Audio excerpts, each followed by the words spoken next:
새벽에 우리에게 주시는 말씀을 받습니다. 오늘은 잠언 28장 11절에서 14절까지 말씀을 한 절씩 교독하여 받겠습니다. 11절에서 14절까지입니다. 11절 먼저 읽습니다. 부자는 자기를 지혜롭게 여기나 가난해도 명철한 자는 자기를 살펴 아느니라. 의인이 득이하면 큰 영화가 있고 악인이 일어나면 사람이 숨느니라. 13절 자기의 죄를 숨기는 자는 형통하지 못하나 죄를 버리고 자복하고 버리는 자는 불쌍히 여김을 받으리라. 항상 경외하는 자는 복되거니와 마음을 완악하게 하는 자는 재앙에 빠지리라. 아멘. 하나님 말씀입니다. 오늘 새벽에 숨김이 아닌 고백, 완악함이 아닌 경외의 삶, 이렇게 제목을 정했는데 오늘 우리가 잠언 28장 11절에서 14절까지 말씀을 읽었는데 오늘도 각각의 모든 말씀이 다 이렇게 대조로 되어 있어요. 지혜로운 자, 또 명철한 자, 또 의인과 악인, 죄를 숨기는 자, 자복하고 버리는 자, 하나님을 경외하는 자, 마음이 완악한 자. 자, 이렇게 대조로 되어 있는데 한마디로 말하면 어떻게 하면 하나님을 기쁘시게 하고 어떻게 하면 그 반대죠. 그러니까 우리가 어떤 태도로 복된 삶을 살아갈 수 있을까, 그 말씀의 기준이 오늘 각 절마다 나와 있는데 오늘 말씀을 통해서 우리의 삶을 좀 점검하고 다시 하나님 앞에 바른 길로 서는 은혜가 있기를 축복합니다. 자, 오늘도 네 가지 주시는 말씀의 진리가 있는데 첫 번째 주시는 말씀의 진리는 자기 착각을 버리는 거예요. 그리고 내 자신을 정확하게 돌아보는 삶, 살피는 삶을 살라는 마음을 주셨는데, 자, 11절 말씀을 다시 한번 볼게요. 11절에 보니까 부자는 자기를 지혜롭게 여기나 가난해도 명철한 자는 자기를 살펴 아느니라. 굉장히 현실적인 사람의 모습을 드러내는데, 여러분, 사람은요 뭔가를 좀 많이 가지게 되면 그거를 근거로 해서 자기 자신을 평가하는 경향이 있거든요. 그러니까 굉장히 부자들의 특징이 뭐냐면 나는 성공했다, 나는 지혜롭다, 나는 옳다, 그렇게 여기는 거죠. 목회자들도 그런 것 같아요. 10명을 목회하는 목회자보다 100명을 목회하는 목회자가 성공한 것 같고 더 지혜로운 것 같고, 또 1000명, 10,000명을 목회하는 목회자는 더 그렇게 여기는 경향이 있거든요. 자, 그런데 성경은 뭐라고 말씀하냐면 부자가 지혜로운 게 아니라는 거예요. 반대로 내 자신을 살피는 자, 그 사람이 지혜롭다. 그러니까 여기 중요한 거는 자기를 살펴 안다, 그 표현이에요. 그러니까 진짜 지혜는 어디서 나오느냐면 내가 어떤 사람인지를 아는 것, 거기서 지혜가 나온다는 거예요. 여러분, 이제 내 자신을 좀 돌아봐야 되는데 나를 평가하는 기준을 우리는 자꾸 환경이나 뭔가 이렇게 좀 성취한 거, 그래서 흔히 내가 학교를 어디까지 나왔나, 어디에 살고 있나, 이게 중요한 게 아니거든요. 근데 그런 것으로 자꾸 자기를 판단하려고 그러니까 일이 잘 되면 할렐루야고, 또 일이 안 되면 또 그렇게 침륜에 빠지고. 여러분, 일이 잘 돼서 나는 괜찮은 사람이고 일이 안 돼서 나는 별 볼 일 없는 사람입니까? 그렇지 않아요. 하나님의 기준은 내가 얼마나 부족한지, 얼마나 연약한지를 아는 사람, 그 사람을 지혜롭다 여기시겠다는 거예요. 여러분, 나를 아는 게 왜 중요하냐면 내가 얼마나 연약한 거 부족한지를 아는 사람은 절대 교만하지 않아요. 다른 사람을 함부로 판단하지 않습니다. 왜? 나는 더 연약한데요. 그리고 자기를 진짜 아는 사람은 하나님을 의지하죠. 그래서 오늘 하루를 시작하면서 우리가 내 자신을 좀 보게 해달라고, 내 안에 있는 들보를 보아야 다른 사람의 눈에 있는 티를 가지고 우리는 판단하지 않게 되거든요. 착각하지 않게 하소서. 내 자신을 정확히 보게 하옵소서. 그렇게 기도할 수 있기를 바라고, 자, 두 번째 주시는 말씀의 진리는 의인의 삶이, 한 사람이라도 의인이 있으면 그 공동체가 살아난다는 말씀을 좀 나눌게요. 자, 12절 말씀도 한번 볼게요. 12절에 보면 의인이 득이하면 큰 영화가 있고 악인이 일어나면 사람이 숨느니라. 저는 요 12절 말씀이 지금 이 세대를 반영하는 말씀이라는 생각이 들었어요. 그러니까 한 사람의 그 영향력, 그 사람이 지도자라면 더더욱 그렇습니다. 한 사람의 영향력이 얼마나 큰가. 의인이 잘 되면 많은 사람이 기뻐한다는 거예요. 왜 그렇죠? 그 사람을 통해서 사랑과 공의가 흘러가기 때문에 그래요. 그러니까 이 지도자 한 사람의 몫이 너무 큽니다. 그죠? 반대로요, 악인이 힘을 가지면 어떻게 될까요?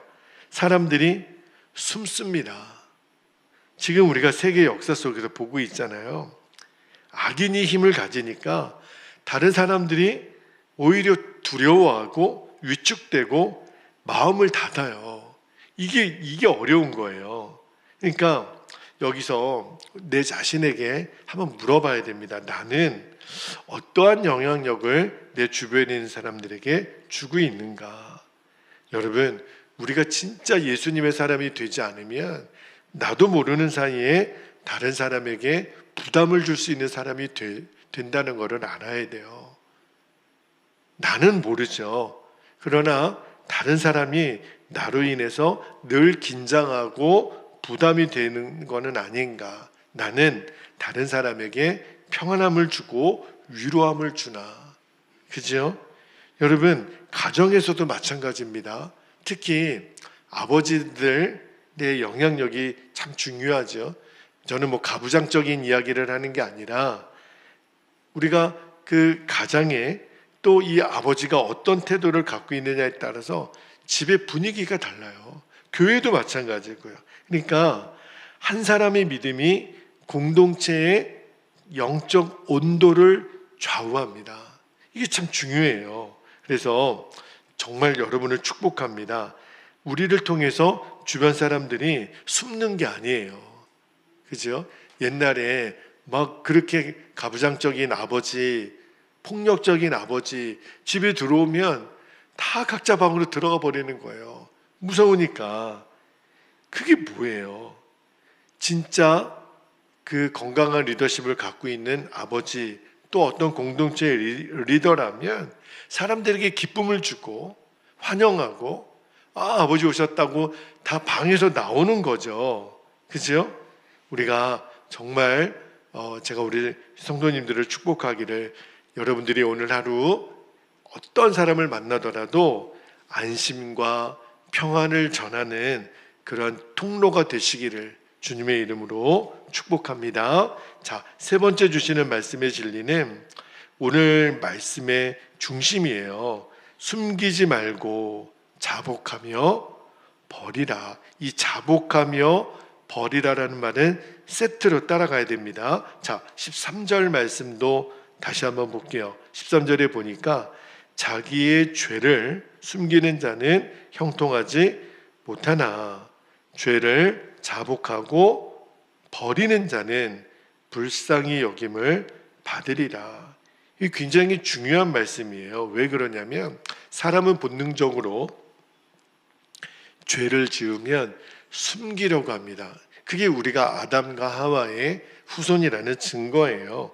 아담과 하와가 그랬죠. 선악과를 따먹고 어떻게 했어요? 숨었어요. 하나님 얼굴 볼 면목이 없는 거죠. 왜요? 부끄러움을 느끼게 된 거예요. 원래 그들은 벗은 몸을 부끄러워하지 않다가 선악과를 따먹고 죄가 그들 안에 들어오니까 부끄러움을 느끼는 거예요.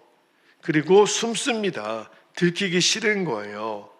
오늘 여기 13절 말씀에 보니까 자기의 죄를 숨기는 자, 숨는 자, 자기의 죄를 감추는 자는 형통할 수가 없다. 여러분, 여기서 형통하지 못한다라는 거는 단순히 일이 잘 안 된다 그런 의미만이 아니에요.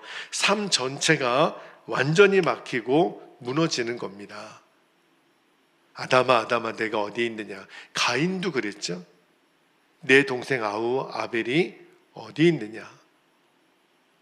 여러분, 내가 내 아우를 지키는 자니까. 여러분, 완전히 삶이 막혀버려요. 결국은 아담과 하와에게 엄청난 저주가 임하지요. 삶 전체가 완전히 무너진다는 뜻이에요. 근데 반대로 중요한 말씀은 뭐냐면 그 후반부에 보니까 죄를 자복하고 뭐하는 자는요? 버리는 자는 불쌍히 여김을 받는다. 긍휼히 여김을 받는다는 거예요. 여기 보니까 긍휼히 여김을 받는 두 단계가 있는데 하나는 자복이에요. 자복이 뭐죠? 내 죄를 고백하는 거예요. 인정하는 거예요. 변명하지 않는 거예요. 맞습니다. 제가 그런 죄를 저지른 장본인입니다. 그런데 그것으로 끝나면 안 됩니다. 자복한 다음에는, 고백한 다음에는 어디까지 가야 되냐면 버려야 돼요. 이제는 그 죄된 습관, 죄된 삶을 계속하지 않는 거죠.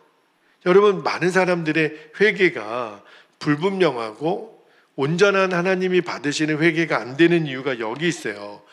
회개는 해요. 자복은 해요. 근데 문제는 뭐냐면 버리지는 않나요. 똑같은 죄는 또 져요. 변화가 없는 거죠. 왜 그러냐면 진짜 회개를 드렸다면 우리가 이렇게 가는 삶에서 돌아서야죠. 그래야 회개로 마무리가 되는 거예요. 여러분, 이 말씀을 우리에게도 적용하면 내가 하나님 앞에 여전히 숨기고 있는 죄, 사람들에게 감추고 있는 죄, 아무도 모를 거야. 아무도 모를 리가 없다니까요. 하나님이 아시고 허다한 증인들이 보고 있고 결국은 다 드러나게 될 건데, 그죠? 그래서 오늘 새벽에 우리가 결단하기를 숨기지 않고 변명하지 않고 인정하고, 그게 끝이 아니라 주님, 제가 죄에서 돌이키는 겁니다. 그죠? 여러분, 회개라고 하는 거는 돌아서는 거예요. 뒤돌아서지 않는 겁니다. 그때 오늘 약속하신 말씀이 뭐냐면 불쌍히 여김을 받으리라. 하나님의 긍휼을 받게 된다라는 거예요. 하나님의 용서를 경험하게 된다는, 사람과의 관계에서도 똑같습니다. 내가 먼저 잘못했다고 하는데 더 이상 어떻게 하겠습니까? 내가 진심으로 회개하는데 더 이상 어떻게 하겠습니까? 용서의 시작은 여기에 있는 거거든요. 오늘 이 은혜가 저와 여러분에게 그대로 임하기를 축복합니다. 마지막 한 가지만 더 볼게요. 네 번째 주시는 말씀의 진리가, 그래서 우리가 할 수 있는 유일한 삶은요, 항상 하나님을 경외하는 삶을 선택하라는 거예요. 자, 14절 말씀도 한번 볼게요. 14절에 항상 경외하는 자는, 하나님을 경외하는 자는 복되거니와 마음을 완악하게 하는 자는 재앙에 빠지리라. 요 14절 말씀에서 우리가 좀 눈여겨볼 표현이 항상이에요. 하나님을 경외하는 것은 일시적인 어떤 마음이, 감정이 아니라 항상, 그러니까 예배 때만 하나님을 경외하고 일상의 삶에서는 그렇지 않고, 그게 경외함이 아니라는 거예요. 경외는 우리의 삶 속에서 계속 지속되는 태도, 그게 경외예요. 혼자 있을 때도, 어떤 선택의 순간에도, 특히 아무도 보지 않을 때, 나 혼자 있을 때 하나님을 의식하는 거, 그게 하나님을 경외하는 겁니다. 보디발의 아내가 요셉에게 동침하고자 죄를 짓고자 유혹했을 때 요셉이 뭐라고 그랬어요? 여기 이 자리에 당신하고 나가 둘밖에 있는 게 아니다. 내가 어떻게 하나님께 죄를 범하리이까? 요셉은 알았죠. 아무도 없는 그런 공간은 없는 거예요. 하나님이 함께 계시니까. 그게 경외함이에요. 이런 사람이 복되다. 항상 경외하는 자는 복되거니와. 자, 근데 반대로 마음을 완악하게 한다. 그 사람은 재앙에 빠진다 그래요. 완악함이 뭐죠? 완악함은 고집이 세다 비슷한 말이 될 수 있는데 이런 거죠. 말씀을 들어도 움직이지 않는 거. 성경을 읽는데도 내 마음이 움직이지 않아요. 깨달아도 바뀌지 않는 거. 그러니까 늘 나밖에는 모르는 마음, 고집스러운 마음. 이게 완악함이거든요. 근데 이 완악한 마음은 어떻게 된다 그랬냐면 재앙에 빠지리라. 그죠? 왜 재앙에 빠질까요? 하나님과의 관계가 끊어지니까. 마음이 완악해지면 결국은 하나님과의 관계가 끊어져요. 그러니까 우리가 이제 오늘 선택을 해야 되는 거죠. 내가 하나님을 경외하는 삶을 사는가, 아니면 여전히 고집스러운 완악한 삶을 사는가. 여러분, 정말 작은 순종 하나가 우리의 삶을 복으로 이끌기도 하고 재앙으로 이끌기도 한다라는 거 꼭 명심하셔야 됩니다. 자, 말씀을 마무리할게요. 오늘 4가지 우리의 삶의 방향에 대한 말씀이죠. 자기 착각, 나는 나를 다 알아. 아니에요. 모르는 겁니다. 내가 내 자신을 아는 거, 그게 너무 중요하고, 악인의 영향이 아니라 의인의 영향력을 가진 삶을 살아야 하고, 3번째는 숨지 말고 자복하고, 그죠? 그 다음에 돌아서는 거예요. 그리고 마지막, 완악함이 아니라 하나님을 경외하라. 이 4가지 삶의 태도가 내 안에 자리매김이 되면 하나님이 기뻐하시는 복된 인생이 된다는 거예요. 그래서 오늘 새벽에 숨지 않겠습니다. 그리고 하나님께로 돌아서겠습니다.